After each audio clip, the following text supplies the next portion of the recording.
Freezing twins beg to enter a man's house on a brutal winter night. He hesitates, but when he opens the door, his life changes forever. Who are these little girls, and what terrifying secret drove them to his doorstep?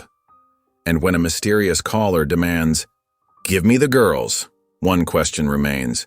Can he protect them before it's too late? Before we get into the story, comment below where in the world you are watching from today. Henry Barnes stood at his kitchen window, watching snowflakes dance in the dim glow of the streetlights. The quiet suburban street lay buried under a thick white blanket, untouched except for the occasional paw prints of wandering cats. He wrapped his weathered hands around a mug of tea that had long since gone cold, lost in thoughts of emptier days. The grandfather clock in the hallway struck 7, its deep chimes echoing through the silent house. Henry barely noticed anymore. Silence had become his closest companion since Sarah and little Emma had passed away 3 years ago. His daily routine never changed. Wake up, make tea, stare out the window, go to bed. Repeat. A faint knock interrupted his thoughts. So soft. He almost missed it. Henry frowned, setting down his mug. Nobody visited him, especially not on snowy evenings like this. The knock came again, barely louder than a whisper. Henry shuffled to the front door, his slippers scraping against the hardwood floors. Through the frosted glass panels, he could make out 2 small shadows. His heart quickened as he turned the deadbolt and pulled the door open. There, on his snow-dusted welcome mat, stood 2 identical little girls. They couldn't have been more than 3 years old, drowning in oversized winter coats that reached past their knees. Their matching brown curls were dusted with snow, and their small faces were pink from the cold. "Hello," one of the girls said, her voice trembling. "I'm Ellie. This is my sister Evie." Henry stood frozen, his hand gripping the doorframe. The sight of these 2 tiny figures stirred something deep within him. Memories of Emma at that age, of bedtime stories and butterfly kisses. Evie, the quieter one, hugged herself tightly and looked up at Henry with wide, pleading eyes. "We're looking for Mama," she whispered. Henry glanced past them into the darkness, searching for any sign of parents or guardians. The street remained empty, the snow continuing its silent descent. His conscience warred with his instinct to shut the door and return to his solitude. "Please," Ellie said, her small teeth chattering. "It's cold." Those 2 words broke through Henry's hesitation. He stepped aside, opening the door wider. "Come in, quickly now." The twins shuffled inside, leaving tiny wet footprints on his floor. Up close, Henry noticed their clothes were mismatched beneath the coats, as if they'd been dressed in a hurry. Their sneakers were soaked through. "Let's get you warm," Henry said, his voice rough from disuse. He led them to the living room, where embers still glowed in the fireplace. As he added another log, the girls huddled together on his worn leather couch, their shoulders touching. "Can you tell me where you came from?" Henry asked gently, trying to keep the worry from his voice. Ellie looked at Evie, who stared down at her lap. "We walked a long way," Ellie said. "Mama told us to find help. She was crying." Henry's chest tightened. Something wasn't right. "Stay here," he said. "I'm going to look outside for a minute." He grabbed his coat and flashlight, stepping out into the swirling snow. The beam cut through the darkness as he searched the street. Near the corner, partially hidden behind a hedge, he found it. A battered stroller lying on its side, one wheel bent at an odd angle. A small pink backpack lay in the snow beside it. Henry's hands trembled as he picked up the backpack. The zipper was broken, and a stuffed rabbit peeked out from inside. Looking back at his house, where warm light spilled from the windows, he could see the small silhouettes of the twins watching him from the living room. For the first time in 3 years, Henry Barnes felt something other than grief stir in his heart, purpose, and a growing sense of protective concern for these lost little girls. Henry returned inside, shaking off snow from his coat. The twins were exactly where he'd left them, 2 small figures huddled together on his oversized leather couch. It had been years since he'd had children in his home, and the sight made his throat tight with memories. "Let's get you both warmed up," he said, his voice gentler than before. He retrieved 2 throw blankets from the hallway closet, blankets Sarah had picked out years ago, still soft and smelling faintly of lavender. With awkward movements, he wrapped them around the girl's shoulders. Ellie smiled up at him, her small face brightening. "Thank you, mister. They're so cozy." Evie just nodded, clutching the blanket closer. Her eyes wandered around the room, settling on a dusty photo frame on the mantel. Henry with Sarah and Emma at the beach, all smiles and sunburned noses. "Are you hungry?" Henry asked, running a hand through his graying hair. The girls nodded in unison, and he headed to the kitchen, grateful for a moment to collect his thoughts. The kitchen cabinets were sparsely stocked. He hadn't been much for cooking since Sarah passed. But he found some chicken soup and crackers, and soon the microwave hummed with warming bowls. While the girls ate, sitting cross-legged on the couch with careful movements not to spill, Henry tried to learn more. "Can you tell me your last name, or where you live?" Ellie spoke between spoonfuls of soup. "We live in the Blue House, but we had to leave 'cause Daddy was mad again." Evie touched her sister's arm, and they shared a look that seemed too knowing for such young faces. Henry's heart sank. Outside, the wind picked up, rattling the windows. The snowfall had turned into thick, angry swirls, obscuring the streetlights. Henry checked his phone. No signal. The storm had knocked out the cell towers. "Do you know your mom's phone number?" he asked, but both girls shook their heads. "Mama said to be brave," Evie whispered, her first words in a while. "She said angels would watch over us." Henry's chest tightened.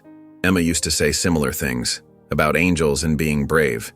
She'd been so strong during her illness, braver than him and Sarah combined.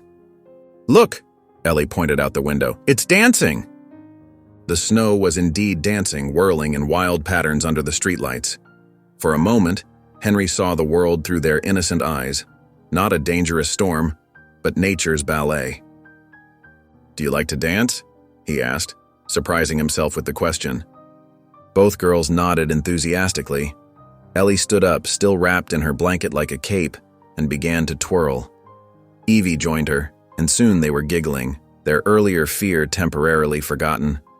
Henry watched them, feeling something crack in the wall he'd built around his heart. They reminded him so much of Emma, her laugh, her joy in simple things, the way she could find magic in ordinary moments. The rational part of his mind told him to call the police as soon as the phones were working. These girls needed help beyond what he could provide. But as the storm raged outside, turning his street into an impassable white void, he knew they were stuck here for now. Evie stumbled mid-twirl, and Henry caught her automatically. She looked up at him with trust in her eyes, and suddenly he was transported back to catching Emma during her own living room dance performances. "Thank you," she said softly, and Henry felt tears prick at the corners of his eyes.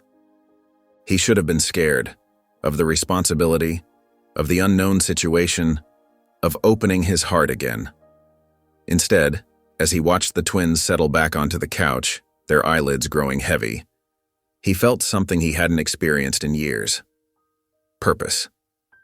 As evening settled in, Henry watched the twins playing with some couch cushions they'd arranged into a makeshift fort. Their giggles echoed through his usually silent house, stirring memories he'd kept locked away for years. Evie's determined expression as she adjusted a blanket was so similar to Emma's. The same furrowed brow, the same careful attention to detail. Henry's chest tightened. He found himself walking to the storage closet under the stairs, drawn by an impulse he couldn't explain. Inside, stacked neatly in labeled boxes, were Emma's things. He hadn't opened them since the day Sarah helped him pack them away, just months before her own passing. His hands trembled as he lifted the lid marked Emma, age 3 to 4. The scent of childhood memories wafted up, a mix of baby powder and the lavender sachets Sarah had tucked into every box. On top lay Mr. Whiskers, Emma's beloved stuffed cat, its gray fur still soft despite the years. "What's that?" Ellie's voice startled him. She and Evie had appeared silently beside him, their eyes wide with curiosity. Henry's voice caught in his throat as he held up the stuffed cat. This was my daughter's favorite toy." "We have one just like it," Ellie exclaimed, reaching for Mr. Whiskers. Mama got us matching ones for our birthday. Evie nodded eagerly. Mine has a pink bow and Ellie's has a blue one. Henry's hands shook harder as he passed them the toy. The coincidence felt almost supernatural, as if Emma was somehow reaching out through time, connecting him to these lost little girls. "Where is your daughter?" Evie asked softly, hugging Mr. Whiskers. She went to heaven," Henry managed, his voice rough. "A long time ago." The twins exchanged a look of understanding that seemed far too mature for their age. Ellie stepped forward and wrapped her small arms around Henry's leg in a spontaneous hug. "Don't be sad," she whispered. "We had to run away because of the bad things, but angels are watching us now." "Ellie!" Evie's sharp whisper cut through the moment. "We're not supposed to tell!" Henry's protective instincts flared. "What bad things?"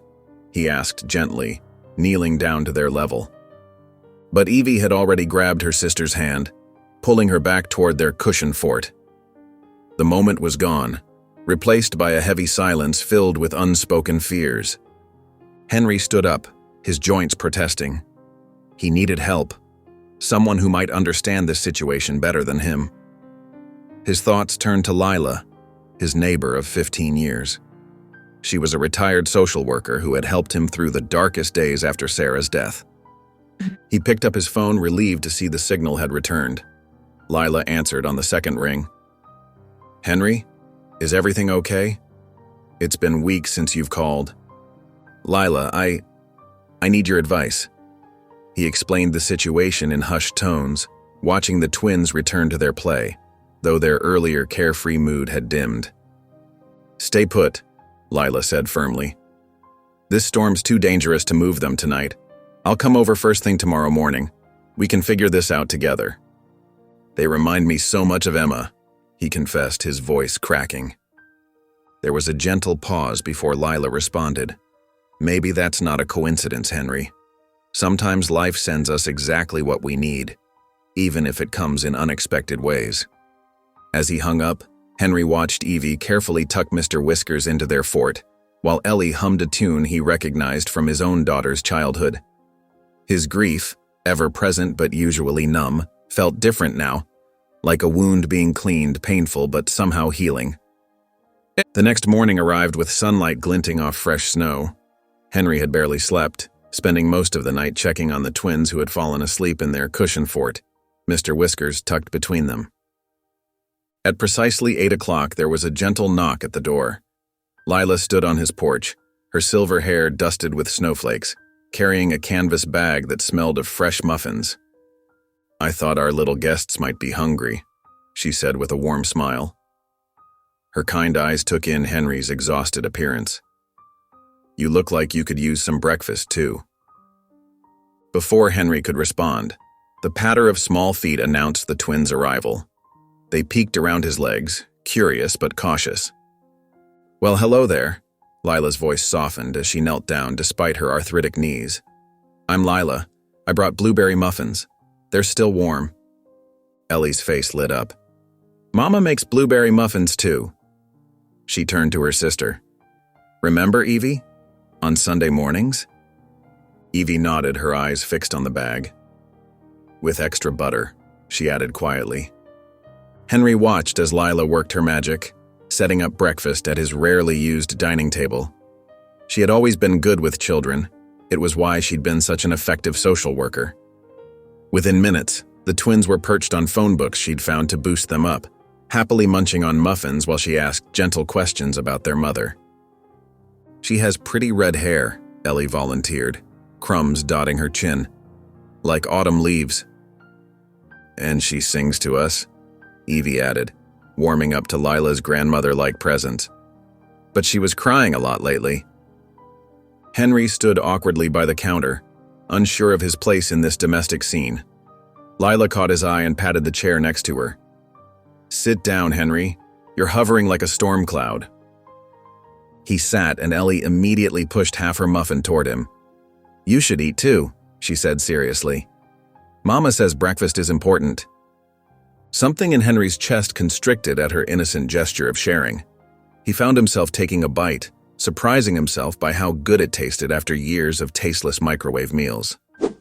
"Your mama sounds very wise," Lila said carefully. "Was she crying because someone was making her sad?" The twins exchanged one of their meaningful looks. Evie's lower lip trembled slightly. "The scary man," Ellie whispered, her voice barely audible. "He yelled a lot. Mama said we had to go away to be safe." Henry's hands clenched under the table. Lila placed a steadying hand on his arm, her touch grounding him. "You're very brave girls," she said, her professional calm masking the concern in her eyes. "And you're safe here with Henry and me." "Henry's nice," Evie said unexpectedly. "He has sad eyes like Mama, but he gave us Mr. Whiskers." Lila turned to Henry, her expression gentle but firm. "These girls need you, Henry. I know you're scared of letting anyone in, but sometimes life doesn't give us a choice." Henry watched as Ellie carefully wiped her sister's mouth with a napkin, just as Emma used to do for her younger cousin. The familiar gesture made his throat tight. "I'll stay and help," Lila continued, her voice soft but determined. "We'll figure this out together. These little ones need protection. And you?" She paused, squeezing his arm. "You need them just as much." The twins looked up at him with matching hopeful expressions, their small faces still showing traces of muffin crumbs. For the first time in years, Henry felt the walls around his heart beginning to crack. The peaceful morning shattered when Henry's landline rang. He rarely used the old phone anymore, and its sharp trill made everyone at the table jump. Henry reached for the receiver, his movements slow and deliberate. "Hello?" His voice was gruff with suspicion. "I believe you have something that belongs to me." The man's voice on the other end was cold, calculated. "Two somethings, actually." Henry's spine stiffened. He caught Lila's eye, and she immediately understood something was wrong. She quietly guided the twins into the living room, though they resisted at first, their small faces pinched with worry. "Who is this?" Henry demanded, keeping his voice low. "Their father." The man's tone shifted, attempting warmth but achieving only a hollow imitation. "I've been looking everywhere for my girls. Such a relief to track them down." Henry's free hand curled into a fist. "How did you get this number?" "That's not important." The man's fake cheerfulness slipped slightly. "What matters is, I want them back. Today." "Sir, if you're their father, you should understand I need more information." Henry watched as Lila tried to distract the twins with a puzzle, but their eyes kept darting toward him. "These girls arrived at my door alone in a snowstorm." "Family matters can be complicated." The man's voice took on an edge. "Just tell me where to pick them up." Through the doorway, Henry could see Evie clutching Mr. Whiskers, her knuckles white.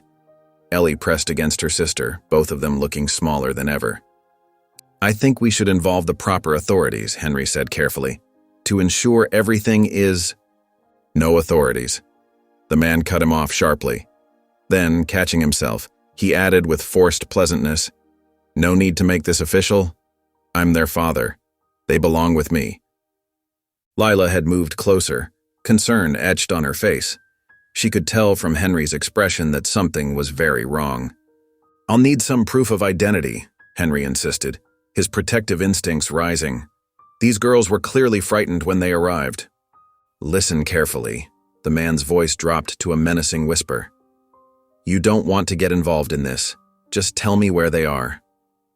A small sound made Henry turn. Ellie and Evie stood in the doorway, having crept closer during the conversation. Their faces were pale, and Evie had tears streaming down her cheeks. "Is it him?" Ellie whispered, her voice trembling. "The scary man?" Henry's heart clenched at their terror. He covered the mouthpiece with his hand. "Go with Lila, girls. It's okay." But before Lila could usher them away, Evie broke into quiet sobs. "Please don't let him take us," she pleaded, her voice barely audible. The man on the phone must have heard something because his tone turned sharp. "Are they there? Put them on the phone." "I don't think that's a good idea," Henry said firmly, watching as Lila gathered the crying twins in her arms. "You're making a big mistake," the man snarled, all pretense of friendliness gone. "Those are my daughters, and you have no right." Henry cut him off. "Call back with proper documentation and we'll discuss this through the appropriate channels." He hung up before the man could respond. The twins ran to Henry the moment he put down the phone, wrapping themselves around his legs. He could feel them trembling. "You're safe," he assured them, placing one hand on each small head. "I promise you're safe." Lila touched his arm. "We need to call the police," she said quietly. Henry nodded, holding the girls closer as they clung to him. The wall around his heart had completely crumbled now, replaced by an iron determination to protect these children who had stumbled into his life. Outside, the storm howled with renewed fury, rattling the windows of Henry's home. Inside, the warm glow of table lamps created islands of light in the growing darkness. Lila had managed to find some old board games in a closet, and now she sat cross-legged on the floor with the twins, helping them arrange colorful plastic pieces. Henry watched from his armchair, a cup of cooling coffee in his hands. The girls' laughter, bright and innocent, filled the room. It reminded him of another laugh, one he hadn't heard in years. "Your turn, Henry," Ellie called out, waving a red game piece at him. "You have to help us build the tower." He set down his coffee and lowered himself to the carpet.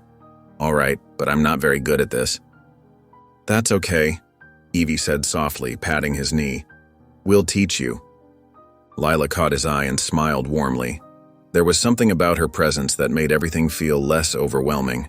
As they played, the wind outside grew stronger and the power flickered once, then twice. "Maybe we should find some candles," Lila suggested, rising to her feet. "Just in case." "In the kitchen," Henry said. "Second drawer from the fridge." While Lila went to gather supplies, Ellie carefully balanced another piece on their growing tower. "Mama said we had to be brave," she mentioned casually, concentrating on her task. Henry's hand stilled. "Did she?" Evie nodded, her eyes fixed on the game. "She told us to find a kind man." "Find a kind man?" Henry repeated, his heart squeezing. Ellie continued. "She said look for the house with the pretty flowers." She pointed toward Henry's front window, where his late wife's rose bushes still grew, though dormant now in winter. Lila returned with an armful of candles, catching the end of the conversation. She and Henry exchanged meaningful looks over the twins' heads. The power flickered again, and Evie whimpered slightly. Henry found himself reaching out to comfort her, the gesture automatic now. "It's all right," he said softly. "We're all safe here." "Why don't we tell some stories?" Lila suggested, settling back down with them. "Henry, didn't you mention you used to read to your daughter?" The question caught him off guard. For years he'd avoided talking about Sarah, but something about this moment, the storm outside, the warm circle of light, the trusting faces of the twins, made it feel right. "I did," he said quietly. "Every night before bed." Sarah loved stories about animals, especially bears. His voice grew thick with memory. She had this stuffed bear named Mr. Growls. "Like Mr. Whiskers?" Evie held up her own worn teddy bear. Henry nodded, feeling tears prick at his eyes. "Yes, just like that. She carried him everywhere." "What happened to Sarah?" Ellie asked innocently. Lila started to redirect the conversation, but Henry shook his head. "It's okay," he said. For the first time in years, he found himself wanting to talk about his daughter. Sarah got very sick when she was 7. The doctors tried very hard to help her, but sometimes... He swallowed hard. "Sometimes even when we try our best, we can't keep the people we love with us." The twins absorbed this with solemn faces. Then Evie stood up and wrapped her small arms around Henry's neck. "Don't be sad," she whispered. "Sarah is watching the pretty flowers with the angels." Henry hugged her back, letting tears fall freely now. Ellie joined the hug, and even Lila reached over to squeeze his shoulder gently. The storm raged outside, but in that moment, surrounded by warmth and compassion, Henry felt something inside him begin to heal. Years of locked-away grief finally had room to breathe, to be acknowledged, to be shared. The storm had quieted momentarily, giving Henry a chance to check outside. He zipped up his heavy winter coat and stepped onto the front porch, his boots crunching in the fresh snow. The streetlights cast an eerie glow across the white landscape, making shadows dance between the houses. Henry made his way carefully down the walkway, scanning the area. The battered stroller still lay where he'd first found it, now partially buried under fresh snow. As he approached it, something caught his eye. A series of footprints he hadn't noticed before, barely visible under the new snowfall. His heart began to pound. The tracks were adult-sized and appeared recent, maybe from just before the heavy snow started. They led from the stroller toward the dark line of trees that marked the edge of the neighborhood. Henry pulled out his flashlight and swept the beam across the ground, following the trail with his eyes until it disappeared into the woods. "Hello?" he called out, his voice swallowed by the thick silence of the snow-covered night. No response came except for the whisper of wind through bare branches. Henry took a few steps toward the tree line, then stopped. The storm was already picking up again, with fat snowflakes starting to fall more heavily. Following unknown footprints into a dark forest during a snowstorm would be foolish, maybe even dangerous. Still, he couldn't shake the feeling that these prints might lead to answers about the twins' mysterious arrival. The wind picked up, driving icy particles against his face. With a last look at the vanishing trail, Henry turned back toward the house. He'd barely made it inside when a small cry came from upstairs. Henry took the stairs 2 at a time, his wet boots leaving marks on the carpet. In the guest room, he found Ellie sitting up in bed, her face streaked with tears. Evie was still asleep beside her, clutching Mr. Whiskers tightly. "Hey, sweetheart," Henry whispered, kneeling beside the bed. "Bad dream?" Ellie nodded, her lower lip trembling. "The scary man was looking for us again," she whimpered. "He was angry, really angry." Henry felt his chest tighten. "What scary man, Ellie?" She shook her head and pulled the blanket up to her chin. "Mama said not to talk about him. He hurts people when he's angry." The pieces started falling into place in Henry's mind. The mysterious phone call, the twins' fear, their mother's instructions to find a kind man. He thought about those footprints in the snow, leading into the darkness, and felt a chill that had nothing to do with the weather. "Listen to me, Ellie," he said gently, taking her small hand in his. "No one is going to hurt you or Evie here. I promise." "Pinky promise?" She held out her tiny finger. "Pinky promise." Henry linked his finger with hers, marveling at how natural it felt to comfort her. "Try to get some sleep now, okay?" Ellie lay back down, snuggling close to her sister. Henry stayed until her breathing evened out, then quietly left the room. In the hallway, he leaned against the wall, running a hand over his face. These girls weren't just lost or confused, they were running from someone dangerous. The protective instinct that had been growing since he first opened his door to them suddenly blazed into something fierce and unmistakable. Henry thought about his own daughter, how he would have done anything to keep her safe. Now, watching these 2 innocent girls sleep, he felt that same determination taking root in his heart. The next morning, Henry stood at the stove, flipping pancakes while trying to remember how his wife used to make them heart-shaped for their daughter. His attempts came out looking more like lumpy circles, but the twins didn't seem to mind. Lila sat at the kitchen table with Ellie and Evie, helping them pour syrup on their breakfast. The storm had kept her overnight, and Henry had to admit he was grateful for her presence. She had a way with the girls that made them feel at ease. "These are yummy," Ellie announced, maple syrup dripping down her chin. "Mama makes them with chocolate chips sometimes." Henry and Lila exchanged a quick glance. "Your mama sounds nice," Lila said carefully, passing a napkin to Evie. "What else does she like to make?" "She makes good soup when we're sick," Evie said quietly, carefully cutting her pancake into tiny pieces. "But lately she's been too scared to cook much." Henry turned away from the stove, his attention caught. "Scared? What was she scared of, sweetheart?" Ellie's fork clattered against her plate. We're not supposed to talk about it, she said firmly, crossing her small arms. Mama said to find someone safe and wait. And you found Henry, Lila said gently. That's good, right? Maybe if you tell us more about your mama, we can help her too. But Ellie shook her head stubbornly, lips pressed together. Evie reached for her sister's hand under the table, and they shared one of those silent looks that only twins seemed capable of. Henry set down the spatula and sat at the table with them. It's okay, he said softly. You don't have to talk about anything you don't want to. After breakfast, while Lila helped the girls wash up, Henry started clearing the dishes. He was reaching for a plate when he heard small footsteps in the living room, followed by Evie's voice. Who's that lady? Henry walked into the living room to find the twins standing in front of the fireplace, looking at a framed photograph. His throat tightened as he saw which one they were pointing at. Sarah on their daughter's 4th birthday, both of them laughing as they blew out the candles together. That's my wife, Sarah, Henry managed to say, his voice rough. And our daughter, Emma. Where are they now?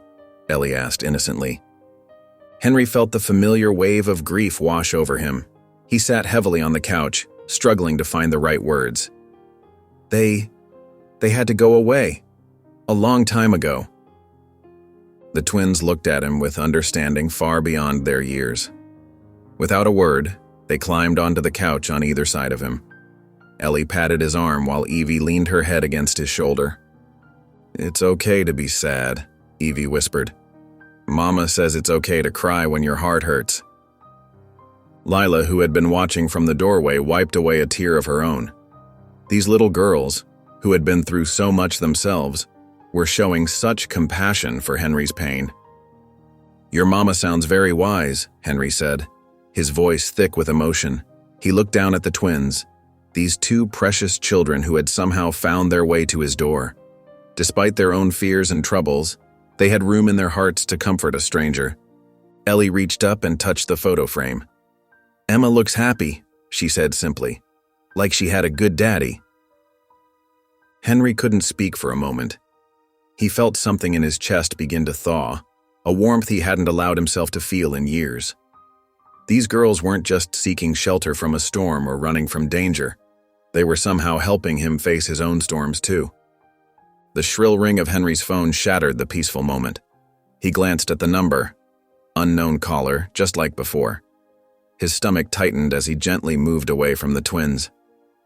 I should take this, he said quietly to Lila. Could you? Lila nodded, understanding immediately.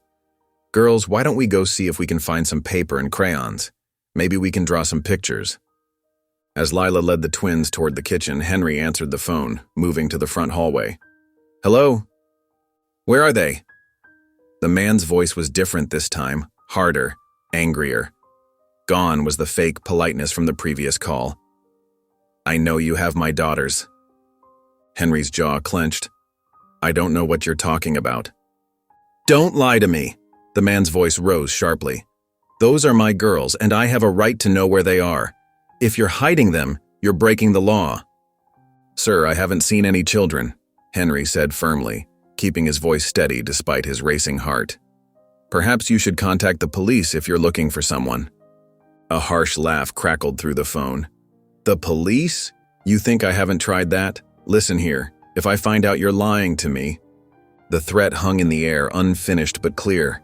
Henry's free hand curled into a fist. Is that a threat? It's a promise. I will find them, and anyone who tries to stop me will regret it. The line went dead. Henry stood there for a moment, his hand gripping the phone so tight his knuckles were white. He heard a small sound behind him and turned to see Ellie standing in the hallway, her eyes wide with fear. Was that Daddy? She whispered. Before Henry could answer, Lila appeared, placing her hands protectively on Ellie's shoulders. Sweetie, I thought you were going to help Evie with the drawings. I heard his voice, Ellie said, her lower lip trembling. He sounds mad again. Lila guided Ellie into the living room where she sat down with her on the couch. Henry followed, watching as Lila pulled out her phone and began typing rapidly. What are you doing? He asked quietly. I'm looking up the number, Lila explained, her eyes fixed on the screen. There are websites that can Here." She turned the phone toward Henry, showing him a page filled with public records. "James Mitchell. There are multiple police reports filed against him for domestic disturbances." Henry felt sick as he read through the records. Multiple neighbors had called the police reporting shouting and violence. There were several temporary restraining orders filed, though all had eventually been dropped. "Daddy hurt Mommy." Ellie's small voice cut through the tension. She had climbed onto Lila's lap, tears rolling down her cheeks. "He got really mad and pushed her down the stairs. That's when Mama said we had to go away and find someone safe."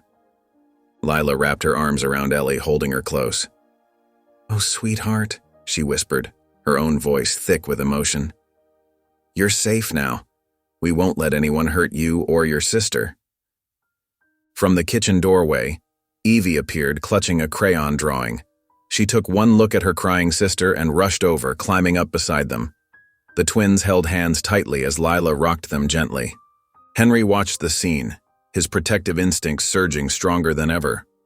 The man's threats echoed in his mind, but looking at these innocent girls, he knew he would do whatever it took to keep them safe. After tucking the twins in for a nap, Henry and Lila sat at his kitchen table, speaking in hushed voices. The wind howled outside, rattling the windows and making the house creak. "I know someone at the women's shelter downtown," Lila said, wrapping her hands around a steaming mug of coffee. "Sarah's been helping families like this for 20 years. She'd know exactly what to do." Henry nodded, his eyes fixed on the window where snow continued to fall in thick curtains. "But we can't get there. The roads are completely blocked." He ran a hand through his graying hair. "And that man, James, he knows they're here." I could hear it in his voice. "We need to make sure this house is as secure as possible," Lila said firmly. "Do you have tools? Extra locks?" Henry's expression shifted from worried to determined. "In the garage, I've got some deadbolts I never installed." He stood up, his chair scraping against the floor. "I should check all the windows too." For the next hour, Henry worked methodically through the house. He installed additional locks on the front and back doors, his movements precise despite his trembling hands. Lila helped him test each window, making sure they were securely latched. "The basement windows," Henry muttered, reaching for his toolbox. "They're old, probably the weakest point in the house."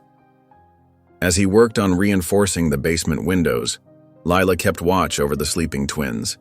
She sat in the armchair near the couch where they lay curled together like kittens, their small hands clasped, even in sleep. When Henry returned, his shirt dusty from the basement work, he found Lila gently stroking Evie's hair. The little girl had been whimpering in her sleep. "You're good with them," Henry said softly, setting down his tools. Lila smiled sadly.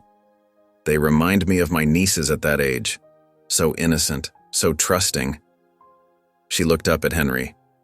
"You're doing the right thing, you know, protecting them." Henry's shoulders tensed. "Am I? Maybe we should have called the police right away. Maybe—" "And what if they sent the girls back to their father?" Lila interrupted. "You heard what Ellie said. He pushed their mother down the stairs, Henry. These girls are terrified of him." Before Henry could respond, Ellie stirred, her eyes fluttering open. "Mr. Henry?" she called out, her voice small and frightened. Henry moved to her side immediately. "I'm here, sweetheart." "I heard noises," she whispered, clutching her sister's hand tighter. "That was just me," Henry explained, kneeling beside the couch. "I was fixing some things around the house, to keep you safe." Ellie's free hand reached out and touched Henry's cheek. "Like a fortress?" Henry felt his throat tighten with emotion. "Yes, exactly like a fortress." "Mama said we had to find someone strong and kind," Ellie murmured, her eyes already growing heavy again. "Someone who could keep us safe." Lila watched as Henry carefully tucked the blanket around both girls. His hands were steady now, his earlier anxiety hidden behind a mask of calm strength.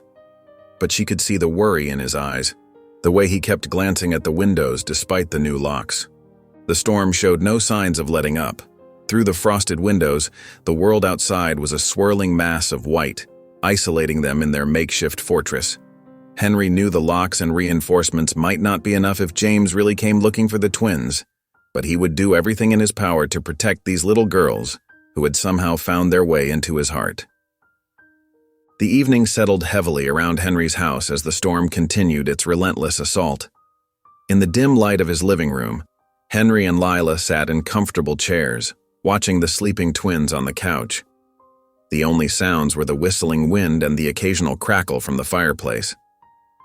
"I haven't talked about Sarah in years," Henry said quietly, his voice rough with emotion. He pulled an old photograph from his wallet. A smiling little girl with pigtails and missing front teeth. She was 7 when we lost her. Car accident. One minute we were driving home from her dance recital. The next, his voice trailed off. Lila leaned forward, her eyes soft with understanding. "She looks like she was full of joy." She was. Henry's thumb traced the edge of the worn photograph. "After we lost her, Mary, my wife, she tried to hold on, but the grief was too much. Her heart gave out 6 months later." He tucked the photo away carefully. "Sometimes I think I died with them that day. Just kept going through the motions." "That's why you stay in this house alone," Lila said. It wasn't a question. "Easier to be alone than to risk loving anyone again." Henry glanced at the sleeping twins. "Until now." Lila was quiet for a moment, then spoke softly. "I understand more than you might think. My family—" She paused, gathering her thoughts. "We haven't spoken in 8 years. My parents couldn't accept who I am, who I love. They gave me an ultimatum: live their way or leave. So I left." Henry turned to look at her, seeing the pain etched in the corners of her eyes.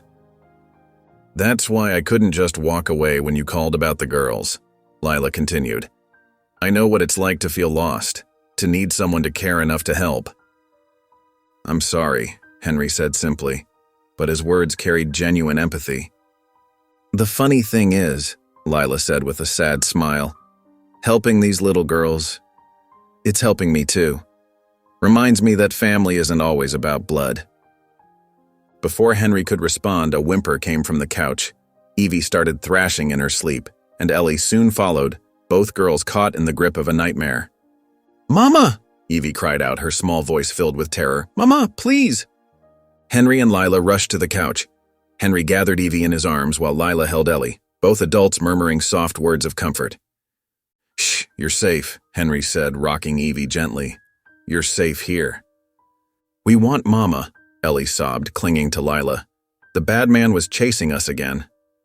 "Your mama sent you to find someone strong and kind," Lila reminded them softly. "And you did. Mr. Henry won't let anything bad happen to you." Henry met Lila's eyes over the girls' heads, and something shifted inside him. The hollow space in his chest that had been empty for so long began to fill with purpose. These little girls needed him, and for the first time in years he felt truly alive. "That's right," he said firmly, holding Evie closer as she gradually calmed down. "I promise you both, you're safe here. Nobody's going to hurt you." The twins slowly settled back to sleep, but this time Henry and Lila stayed close, each holding one of the girls. The storm raged on outside, but inside their fortress, a different kind of warmth began to grow. The warmth of healing, of family found in unexpected places. The morning sun finally broke through the clouds, casting long shadows across the snow-covered ground. Henry stood at his window, watching as the last flakes drifted down. The storm had passed, but the knot in his stomach only grew tighter. "I need to find out more," Henry told Lila, pulling on his heavy winter coat. "The shelter might have some answers." Lila nodded from her spot on the couch where Ellie and Evie were curled up against her, coloring in an old activity book they'd found. "We'll be fine here. The girls and I can make cookies, right?" She smiled at the twins, who brightened at the suggestion. "Can we make chocolate chip ones?" Ellie asked, her eyes sparkling. "Be careful," Henry said to Lila in a low voice as he headed for the door. "If anything feels wrong, "I'll call you right away," Lila assured him, "and I've already locked all the doors." The drive to Hope Haven Shelter took longer than usual, with the plows still working to clear the roads. Henry's hands gripped the steering wheel tightly as he navigated through the slush. His mind kept wandering back to the twins, hoping they were safe with Lila. The shelter was a modest brick building with warm yellow walls inside. A middle-aged woman with kind eyes sat at the front desk, introducing herself as Martha.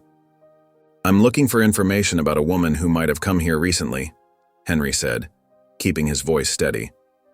"She would have had twin girls, about 3 years old." Martha's expression shifted slightly. "We take confidentiality very seriously here, sir." "I understand," Henry said quickly. "But her daughters, they're in danger. They need help." Something in his voice must have convinced her. Martha studied him for a long moment, then pulled out a logbook. "We did have someone matching that description come in 3 days ago. She was asking about safe houses in the area." She hesitated. "She had bruises, Mr. Barnes," Henry supplied. "Henry Barnes." Mr. Barnes, she was terrified. Said her husband had found out she was planning to leave. Martha lowered her voice. "We offered her a place here, but she was afraid he'd look for her at shelters first. She wanted somewhere completely off his radar." Henry's heart pounded. "Did she say where she was going?" "No, but she did take information about our network of safe houses." Martha paused. "The twins, are they safe?" "They are for now," Henry assured her. "But their father's looking for them." Martha's face grew serious. "Be careful, Mr. Barnes. Men like that, they don't give up easily." The drive home seemed to take forever, Henry's mind racing with the new information. As he turned onto his street, something made him slow down.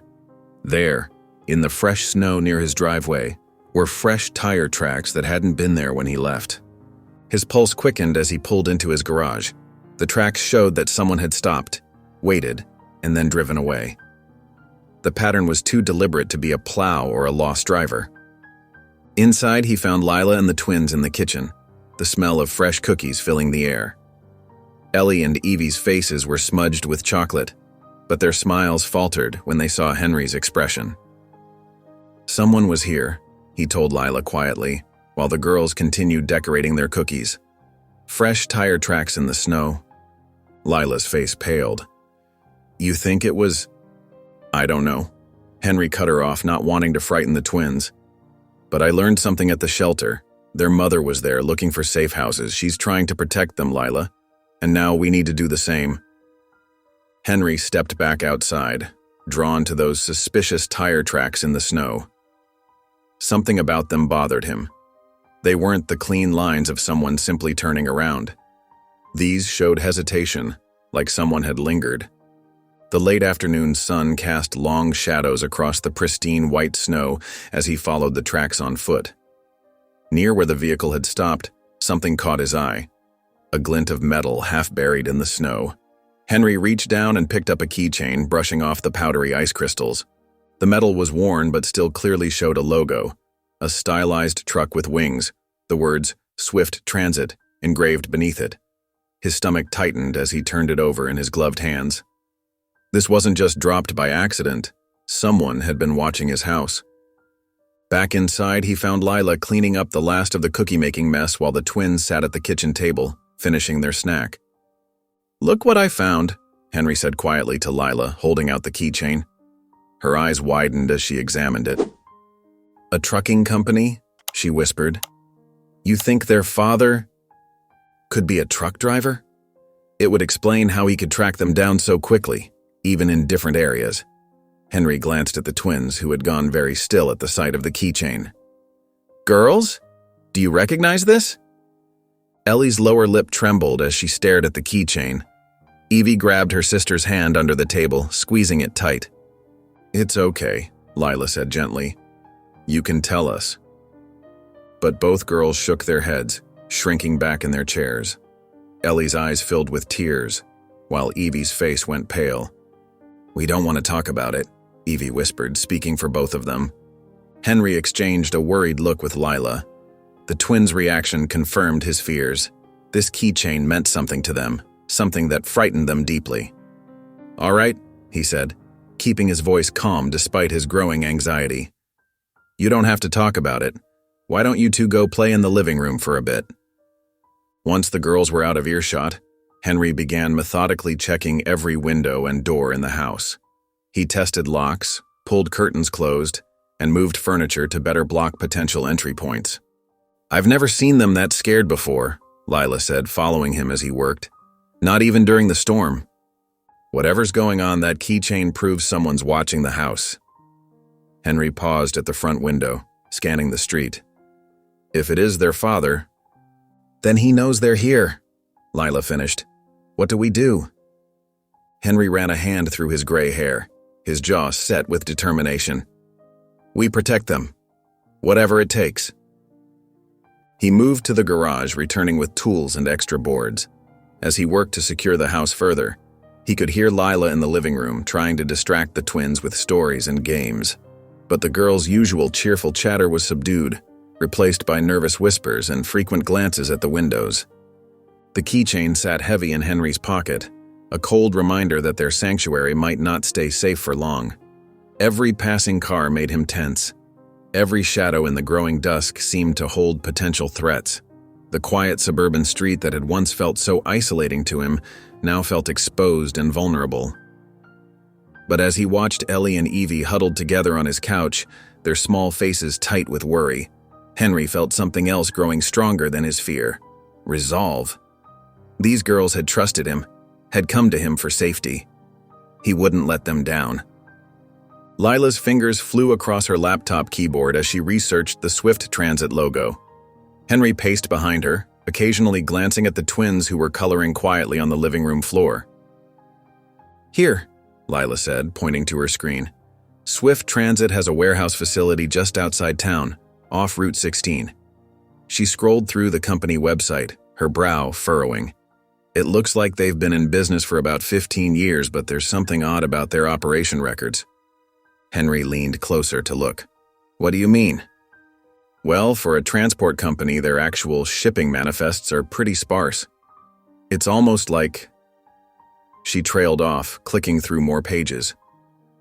"Like the business might be a front for something else."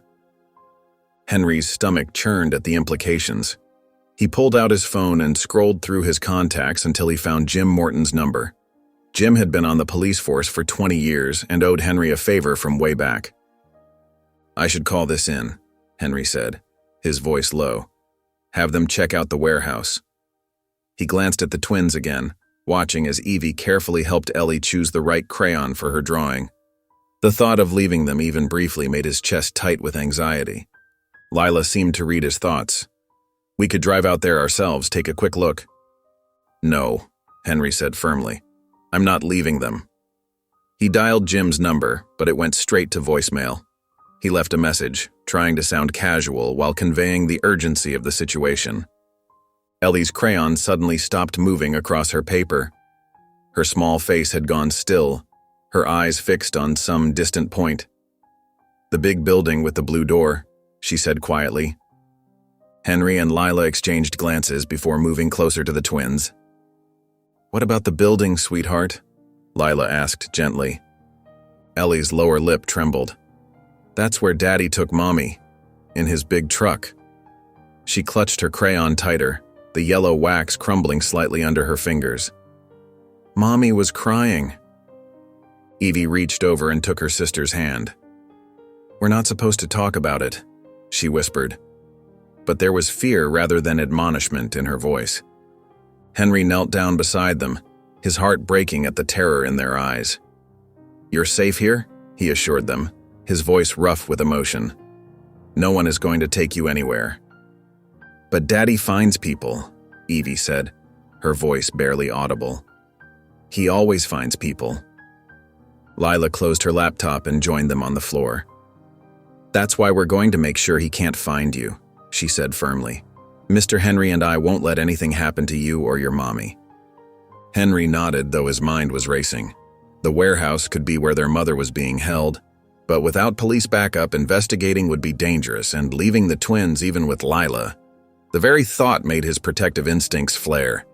He tried Jim's number again, this time sending a text message marked urgent. The silence that followed felt heavy with possibilities, none of them good. Lila touched his arm gently. "We need to do something," she whispered. "If their mother is really there." "I know," Henry replied, watching as the twins returned to their coloring, though their movements were more subdued now. "But we have to be smart about this. One wrong move could put everyone in danger." He stood and walked to the window, scanning the street again. The Swift Transit keychain seemed to burn in his pocket, a constant reminder that time might be running out. But as he looked back at Ellie and Evie, he knew he couldn't risk leaving them vulnerable, not even for a moment. Henry drummed his fingers on his steering wheel, his heart pounding as he pulled into the industrial park where Swift Transit's warehouse was located. The late afternoon sun cast long shadows across the empty parking lot, making the whole place feel eerily abandoned. "Just a quick look," he muttered to himself, trying to calm his nerves. Leaving Ellie and Evie had been harder than he'd expected. Their small faces had crumpled when he'd told them he needed to run an errand, and it had taken all his willpower not to stay when Evie had wrapped her tiny arms around his leg.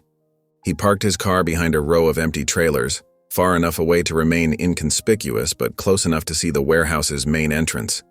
The building was exactly as Ellie had described it, a massive structure with a blue rolling door that had seen better days. Henry's hands were sweating as he got out of his car. The wind whipped through the lot, carrying the metallic smell of snow and diesel fuel. He pulled his coat tighter and started walking along the edge of the building, staying in the shadows. A loud bang made him freeze. The blue door rattled open and a man stormed out, a phone pressed to his ear.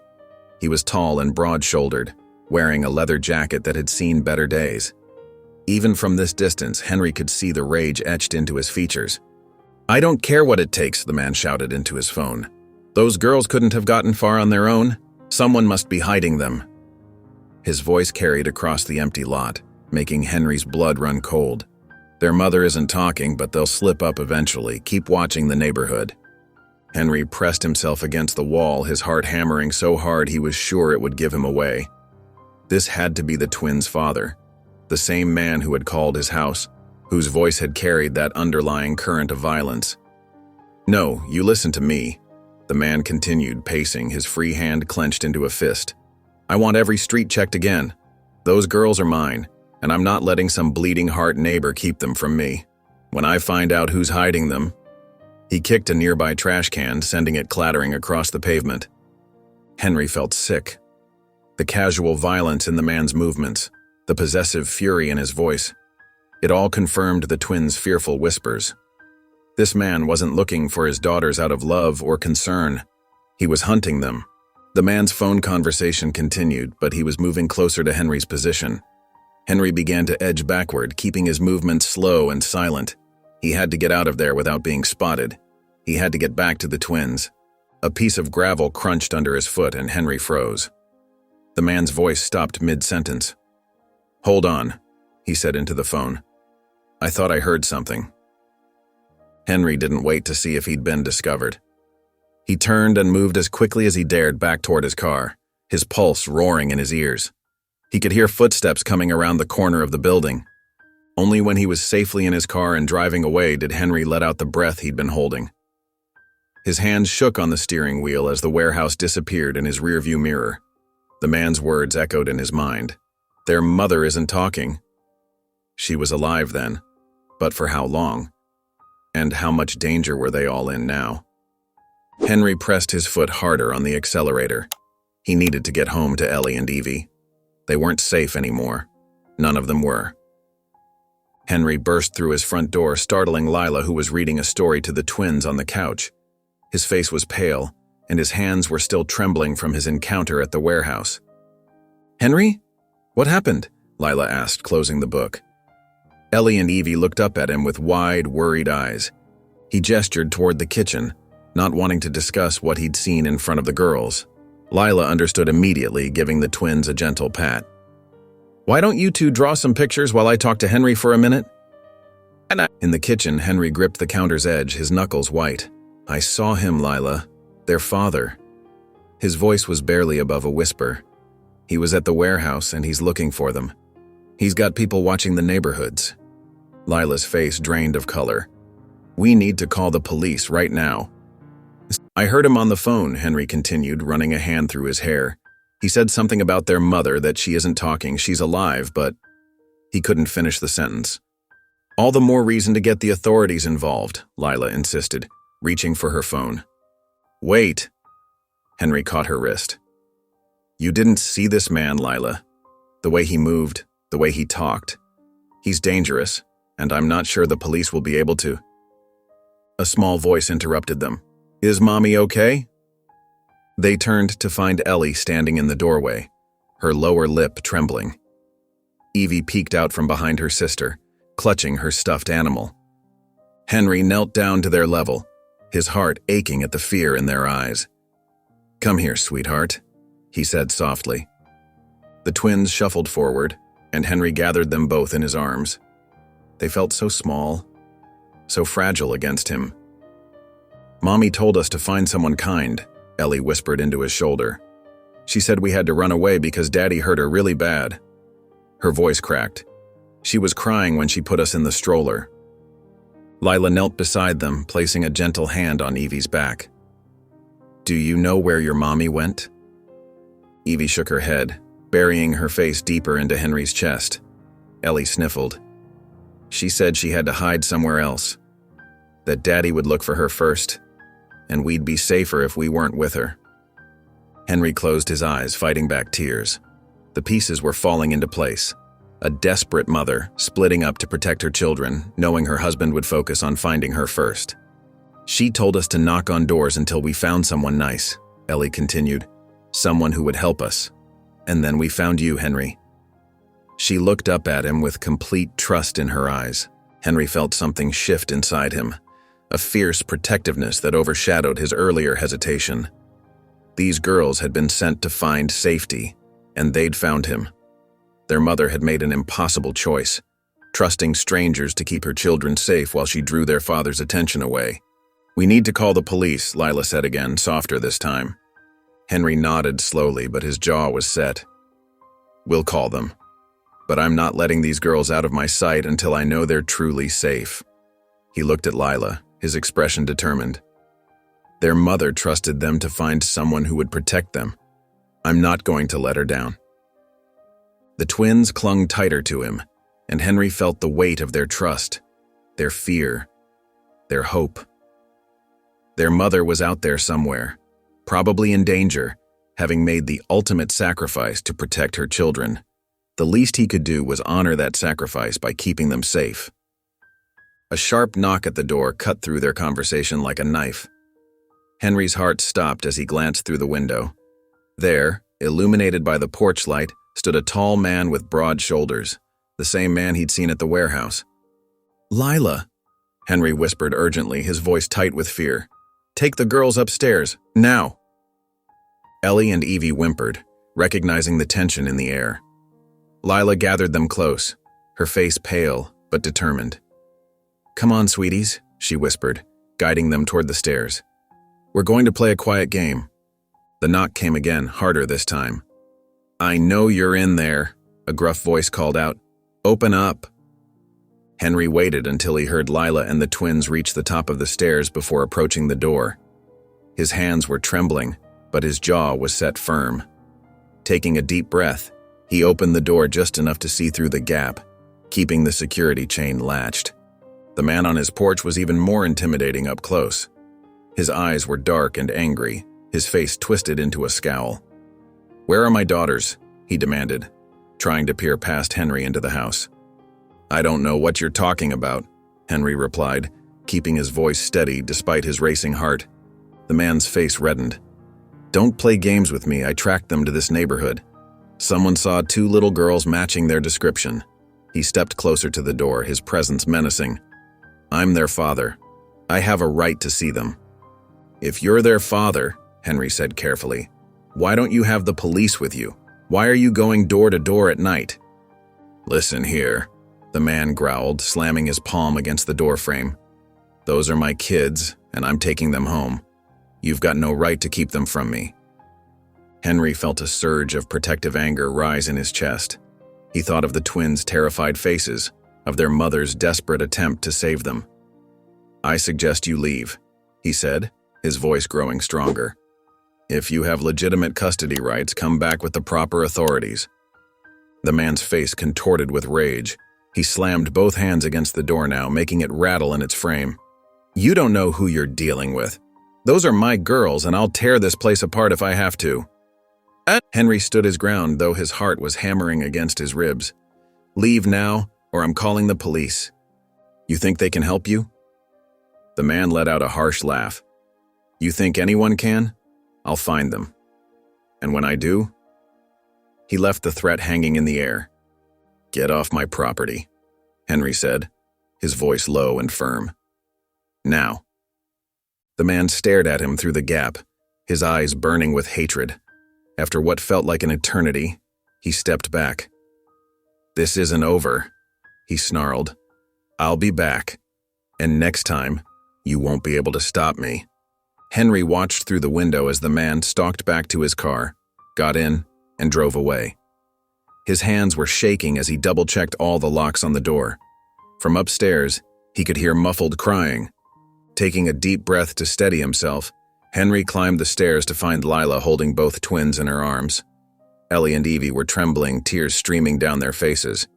When they saw Henry, they reached for him immediately. "It's okay," he whispered, gathering them close. "I won't let him hurt you. I promise." He met Lila's worried gaze over their heads, knowing they needed to act fast. The man would be back, and next time, he might not come alone. Henry sat on the couch, his arms still wrapped protectively around Ellie and Evie. The twins had finally stopped crying, but they refused to let go of him. Their small hands clutched his shirt as if he were their only lifeline in a stormy sea. Lila paced the living room, her phone pressed to her ear. "Yes, I understand," she said quietly. "We need somewhere safe, somewhere he won't think to look." She paused, listening intently. "That could work. Let me check." She turned to Henry, covering the phone with her hand. "My friend at the women's shelter knows a place. It's a safe house about 2 hours from here. They have experience with situations like this." Henry's chest tightened at the thought of the twins leaving. Over the past few days, their presence had filled a void he hadn't realized was so deep. Their innocent laughter, their trust in him, even their tears. It all reminded him of what it meant to care for someone again. "We have to do something," Lila pressed gently, seeing his hesitation. "That man will come back, Henry. And next time, he might bring others." "I know," Henry whispered, looking down at the twins' faces. Evie had dozed off against his chest, while Ellie watched him with those big, trusting eyes that made his heart ache. I want to keep them safe." "The safe house is the best way to do that," Lila said, sitting beside him. "They have security, counselors, and most importantly, they might be able to help reunite them with their mother." At the mention of their mother, Ellie perked up. "Mommy?" she asked hopefully. Henry swallowed hard. "Would you like that, sweetheart? To see your mommy again?" Ellie nodded vigorously, gently shaking her sister awake. "Evie, we might see mommy." Lila returned to her phone call, discussing details in hushed tones. Henry held the twins closer, trying to memorize everything about this moment. The weight of them in his arms, their soft breathing, the complete trust they placed in him. "Henry," Lila said suddenly, her voice urgent. "The shelter just got a call. A woman matching their mother's description was seen at a gas station nearby. She's been asking about her daughters." Henry's heart leaped. Could it really be their mother? The twins were fully awake now, their eyes wide with excitement and fear. "Is it really Mommy?" Evie asked, her voice trembling. "We're going to find out," Lila assured her, already dialing another number. "The shelter staff are trying to make contact with her now. If it is your mom, we can arrange for you all to meet at the safe house." Henry felt a mix of emotions wash over him. Relief that the twins might be reunited with their mother, fear for their safety, and a deep sadness at the thought of saying goodbye. He had grown to love these little girls in such a short time, their presence healing parts of him he thought would stay broken forever. "What do we do now?" he asked, his voice rough with emotion. "We wait for confirmation," Lila said, sitting down beside them. "And we make sure these little ones are ready to see their mommy again." The twins snuggled closer to Henry, and he wrapped his arms tighter around them. For now, they were still his to protect, and he would make every moment count. The late afternoon sun cast long shadows across Henry's driveway as he helped the twins into his car. His hands trembled slightly as he buckled their seatbelts, double-checking each click with careful attention. Ellie and Evie sat quietly in their booster seats, borrowed from Lila's neighbor, their small faces a mixture of hope and uncertainty. "All set, little ones?" Lila asked from the passenger seat, trying to keep her voice cheerful. The twins nodded in unison, clutching the stuffed animals Henry had given them from his daughter's old collection. As they drove toward the shelter, Henry kept glancing in the rearview mirror, watching the girls. The setting sun painted their faces in soft golden light, reminding him of countless evenings with his own daughter. His throat felt tight with emotion. "Henry," Evie said suddenly, her voice small but clear. "Can we sing the song Mommy always sang?" Ellie's face lit up. "Oh yes, Mommy's special song." "What song is that, sweetie?" Lila asked gently, turning in her seat to face them. Ellie closed her eyes, swaying slightly as she began to sing in her tiny voice. "Sleep, my angels, safe and sound while the moon goes dancing round. When you wake, I'll still be here, holding you, my darlings dear." Henry's hands gripped the steering wheel tighter as tears welled in his eyes. His daughter Sarah had loved a similar lullaby. He could still remember her small voice singing along as he tucked her in each night. The memory, usually so painful, felt different now, bittersweet rather than purely bitter. "That's beautiful," Lila whispered, noticing Henry's emotion. She reached over and squeezed his arm supportively. "Mommy sang it every night," Evie added. "Even when Daddy was mad and yelling, she would hold us really close and sing until we fell asleep." Henry blinked hard, trying to clear his vision. The depth of these little girls' trust in him, their willingness to share such precious memories, touched something deep in his soul. At the shelter, they were met by a kind-faced woman named Martha, who ushered them into a private office. The twins stayed close to Henry, each holding one of his hands. "The woman was here yesterday," Martha explained, pulling out a small evidence bag. "She seemed terrified, kept looking over her shoulder. When another client came in, she bolted, but she left this behind." Martha carefully removed a delicate silver bracelet. It was a simple chain with a small heart charm that bore the initials EE engraved in flowing script. "That's Mommy's," Ellie exclaimed, reaching for it. "She always wore it because it has our letters." "Ellie and Evie," Lila said softly, understanding dawning on her face. Henry studied the bracelet, imagining the twins' mother wearing it, thinking of her daughters as she fled from danger. The weight of her trust in sending her precious children out to find safety settled heavily on his shoulders. "She said she'd try to come back," Martha continued. "We have a safe house ready.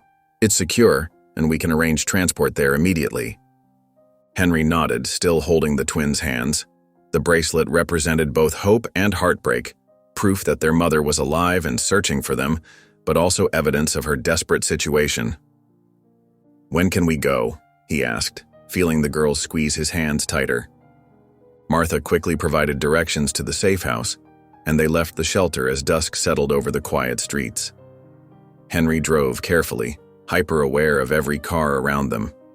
In the back seat, Ellie and Evie had fallen into a light doze, their small hands still clutching their stuffed animals. "Henry," Lila whispered, her voice tense, "that black sedan. It's been behind us for the last 3 turns." Henry's stomach tightened as he checked his rearview mirror. The car was staying exactly 3 lengths behind them, matching their every move. Even when Henry deliberately slowed down, the sedan maintained the same precise distance. "It's him," Henry said quietly, his knuckles white on the steering wheel. "The girl's father." Lila glanced back at the sleeping twins. "What do we do?" Henry's mind raced as he remembered the neighborhood's layout from his years of solitary walks. "Hold on," he muttered, making a sudden right turn onto Cedar Street. The black sedan followed. "There's an alley coming up," Henry explained in hushed tones. "It connects to the old warehouse district. Multiple exits. Easy to lose someone." As they approached the alley, Henry clicked off his headlights and turned sharply into the narrow passage. The twins stirred, but didn't wake. Behind them, the black sedan's headlights illuminated their car like a spotlight. Henry navigated the twisting alley with precision, years of grief-filled wandering having taught him every bend and corner of these forgotten streets. Left, right, another right. Each turn calculated to confuse their pursuer. "He's falling behind," Lila reported, watching through the rear window. Her voice shook with relief. Henry took one final turn into a loading dock area, quickly pulling behind a large delivery truck. They sat in complete darkness, hearts pounding, as the black sedan's headlights swept past their hiding spot. The car continued straight, its engine sound fading into the distance. "That was too close," Lila breathed, reaching back to touch the twins' knees reassuringly. Henry waited 5 more minutes before taking a different route to the safe house. When they finally pulled up to the modest 2-story building, his shoulders ached from tension. The safe house looked like any other home on the quiet street, with warm yellow light spilling from its windows. 2 women emerged from the front door as Henry and Lila helped the sleepy twins from their car seats. "I'm Sarah and this is Rachel," the taller woman said softly, leading them inside. "We've been expecting you." The interior was cozy and welcoming, with comfortable furniture and soft lighting. The twins, now fully awake, stayed close to Henry's legs as they took in their new surroundings. "We have volunteers watching the house in shifts," Rachel explained, locking the door behind them. "And we're in contact with other shelters in the area. If the mother shows up at any of them, we'll know immediately." "The security system is top-notch," Sarah added, noting Henry's concerned expression. "And we have panic buttons in every room, direct lines to local police." Ellie tugged at Henry's sleeve. "Are we staying here?" she asked, her voice small and uncertain. Henry knelt down to their level, his heart aching at the trust in their eyes. "Yes, sweetheart. You and Evie will be safe here. These nice ladies are going to help us find your mommy." "Will you stay too?" Evie whispered, gripping his hand. Before Henry could respond, Sarah stepped forward. "Mr. Barnes and Ms. Lila are welcome to stay as long as needed. We have plenty of room and honestly, it might be safer given what happened tonight." Relief flooded Henry's chest as the twins wrapped their arms around his neck. He held them close, remembering the black sedan and knowing their father wouldn't give up easily. Sarah pulled Henry and Lila aside while Rachel settled the twins with some coloring books in the safe house's cozy living room. "We've got some news about their mother," she whispered, glancing to make sure the girls couldn't hear. "One of our contacts spotted her at the Pine Grove Motel about 15 minutes from here. She's registered under the name Marie Wilson." Henry's heart quickened. After days of uncertainty, finally a solid lead. "Is she still there?" "As far as we know," Sarah replied, handing them a piece of paper with the motel's address. "Room 114, but please be careful. We're not sure if the father knows about this location." Lila touched Henry's arm. "We should go now while the girls are distracted and safe here." Henry nodded, but his eyes drifted to Ellie and Evie. The twins were bent over their coloring books, their dark heads close together as they shared crayons. His chest tightened at the thought of leaving them, even briefly. "They'll be fine," Rachel assured him, reading his expression. "We have security protocols in place, and no one gets in without proper clearance." The Pine Grove Motel was a modest 2-story building with peeling paint and flickering neon signs. The evening air had grown crisp, and Henry pulled his jacket closer as he and Lila approached room 114. Their knocks went unanswered. "Maybe we should ask the front desk," Lila suggested. The elderly clerk confirmed that Marie Wilson had checked in 3 days ago but hadn't been seen since that morning. After showing their IDs and explaining their connection to the shelter, he agreed to let them check the room. The room was empty, but signs of recent occupation were everywhere. A half-drunk cup of coffee on the nightstand, rumpled sheets on the bed, a damp towel in the bathroom. On the small desk by the window, they found something that made Henry's blood run cold. A handwritten note lay beneath a cheap motel pen. To whoever finds this, my daughters Ellie and Evie are everything to me. I sent them away to protect them from their father. He's become dangerous, unstable. I couldn't let them stay where he could hurt them. I've been trying to find a safe place for us, but he keeps finding me. If you're reading this and you know where my girls are, please keep them safe. I'll find a way to reach them when I can. Tell them Mommy loves them more than anything. Laura. Henry's hand shook as he passed the note to Lila. The words painted a vivid picture of a mother's desperation, her fierce love for her daughters driving her to make impossible choices. Look at this, Lila said softly, pointing to dark smudges on the paper. Teardrops had blurred some of the ink. They searched the rest of the room carefully. In the wastebasket, they found crumpled bus schedules and a map with several locations circled in red pen. Laura had clearly been planning her next moves, trying to stay one step ahead of her pursuer. She's alive, Henry said, carefully folding the note and putting it in his pocket. She's out there somewhere, fighting to get back to them. Lila touched his shoulder gently. And now we know for sure why she sent them away. That man, their father, he's more dangerous than we thought. The weight of Laura's words settled heavily between them. They had suspected the truth about the twins' father, but seeing it confirmed in their mother's desperate handwriting made it frighteningly real. The headlights of Henry's car cut through the growing darkness as they made their way back to the safe house. Lila sat quietly beside him, Laura's note clutched in her hands. The narrow country road stretched ahead, bordered by dense woods on both sides. We should call Sarah, let her know what we found, Lila said, reaching for her phone. Before she could dial, bright headlights suddenly flooded their rearview mirror. A dark pickup truck roared up behind them, following too closely. Henry's grip tightened on the steering wheel. That truck, it looks like the one from the warehouse. The truck swerved into the oncoming lane and accelerated, pulling alongside them.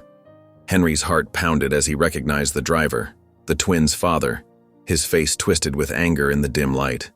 The pickup swerved sharply, forcing Henry to brake hard. The truck cut in front of them and skidded to a stop, blocking the narrow road. Henry's car lurched to a halt, leaving them trapped. Henry!